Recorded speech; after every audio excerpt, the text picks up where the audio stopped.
حبيبتي قلبي الله يخليك. تسلمي لي يا شكرا عمر. لك أزهار من بعقوبة. ويانا اتصال آخر، نرجع ونتواصل. رحوم، بالنسبة إلى الأكاديمية راح نرجع إلى مبنى الأكاديمية والطالب كيف يكون بها.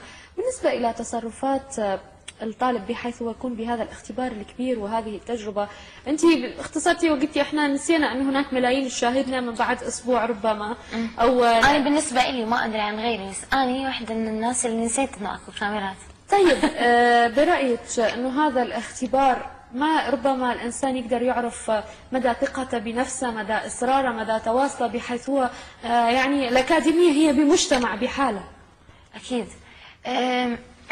الأكاديمية يعني أنت كشخص تساعدك إنه أنت تتعلمين شلون تتصرفين بالحياة مع كل الناس.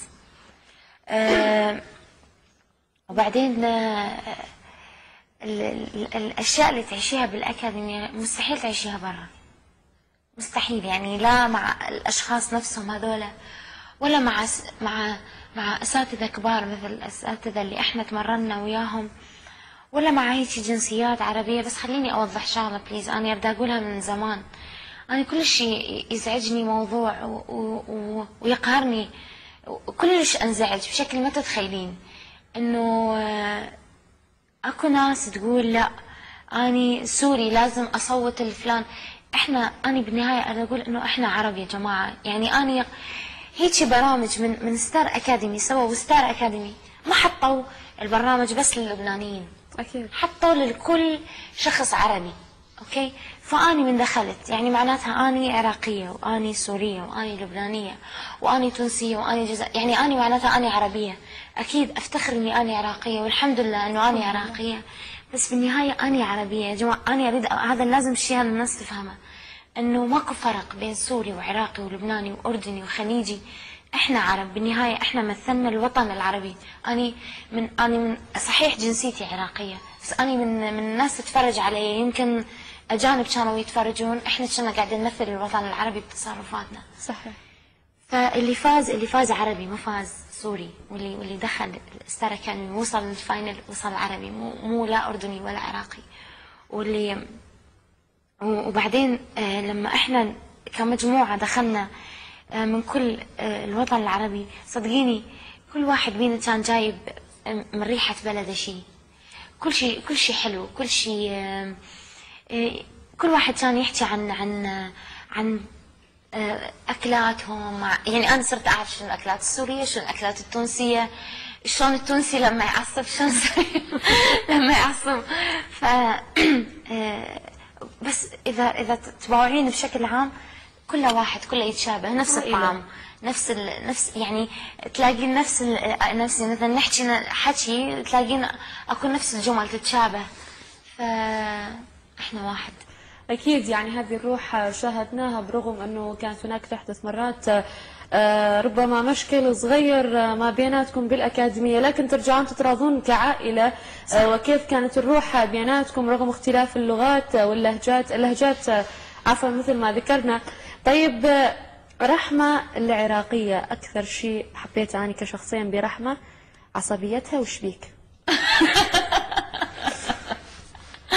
يعني ربما غيرك من يذهب بهكذا أماكن راح يحاول أن يحكي ويا اللغة اللهجة اللي أكثر متداولة، اللي هي كانت اللبنانية. الكل يحكيها لأنه سهلة، شو وكيفك وعلى شو. لكن رحمة كانت ممكن أن تحكي بهذه الكلمات مع البعض، لكن من تصير عصبية رحمة لا، عراقية يبين خلاص يطلع كل شيء. كنت أنا أول شيء بالبداية كنت خايفة إنه الناس ما تحبني على عصبيتي، إنه أنا بالحياة هيك عصبية. بعدين غير إني مثلا عصبية، إنه أنت بين 75 كاميرا وستريس، غير إنك يعني لازم تكونين محاسبة على تصرفاتك وقاعد تحفظين الأغاني، وهذا يجي أحد يستفزك لابد إنه تعصبين، يعني أقل شيء إنه تعصبين. بس لما كنت تعصب كان رأسا الحكي العراقي كله يطلع. كله عراقي ما اقدر. بحيث مشاهديك من تصيرين عصبيه واحنا نتابع اليوميات رأسا هلا رجعت عراقية. في بعض الأحيان نلاحظ إنه بعض الكلمات تتغير ويا نصيف ولا زينة ولا أسماء تتغير شو طيب كيف، لكن ترجع العراقية بلحظة العصبية. أكيد. رحمة، سولفينا شوية على حوض السباحة بالأكاديمية. كم مرة كان من نصيبك؟ هواي والله ما عديتهم، يعني أنا بالنسبة لي ما عديت قد أنا نزلت على المسبح. يعني أول شيء هي أول يوم صارت إنه تفاجأت، لا أنت إيش قاعد تسوون؟ لا لحظة اهدوا شوية، لا لازم نثبت، يعني أنا أصلا أنا تحرشت بيهم، وأنا اللي لعبت وياهم بالمي، فكان لي نصيب كبير بالحوض السباحة مثل ما قلتي. وبالعكس يعني اجتني فترة إنه صرت أزعل، أهو أريد أندب بالمي خلي حتى أغير جو شوي. كنت أسوي مشكلة إنه حتى رأسا أي تكون جاهزة وبالمي. طبعا تحياتي إلى كل الكادر المتواجد ويانا، لكن علي البحري اللي قبل قليل كان وياك وأخذ صورة، علي البحري اللي حلفني بداعتي خل رحمة تغني أغنية إلي. هذا من أشد معجبيك وأكيد الكل معجب، لكن يقول بداعتي خليها إلي. علي شوية إلك والباقي إهداء للمشاهدين. أكيد طبعا. شو أغني لكم؟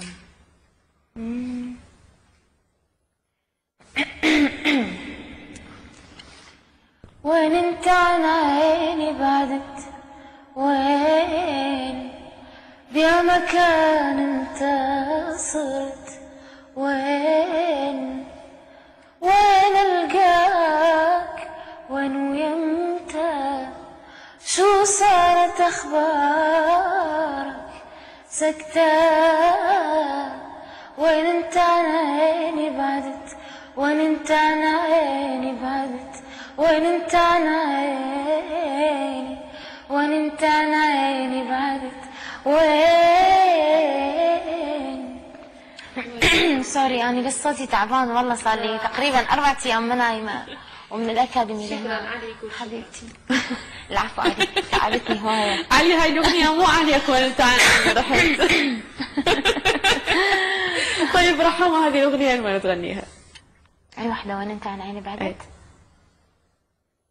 مو لأحد معين بس يعني. ايه الإحراج مو؟ ها؟ اسكت ابدلها للسؤال؟ ايه أحسن. أعطاني كان ببالي أسئلة محرجة، راح أبدلها كلها. يعني يكون أحسن. أوكي ورا البرنامج أنا وياك. طيب رحمة، هل تعتقدين أنه أنت بالأكاديمية أخذتي حقك الكافي؟ الحمد لله. الحمد لله. حلو هذا الجواب.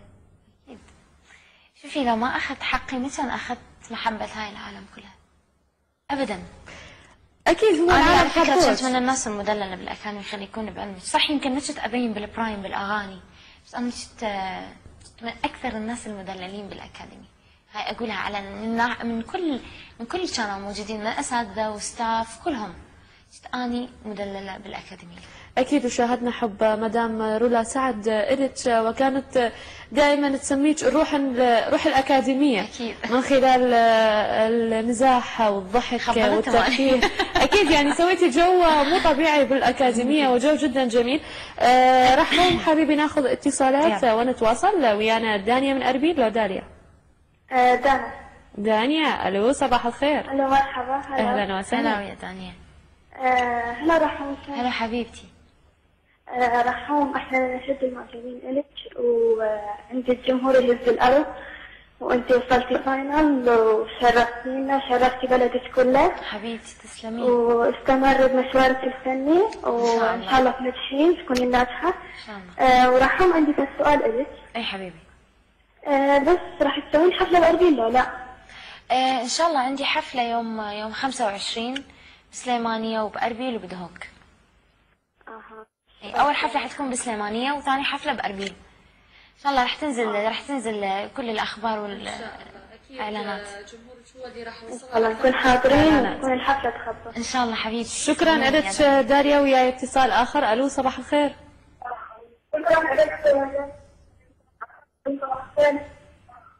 حسام نصيلي صوت التلفزيون لأن ما راح نقدر نسمعك.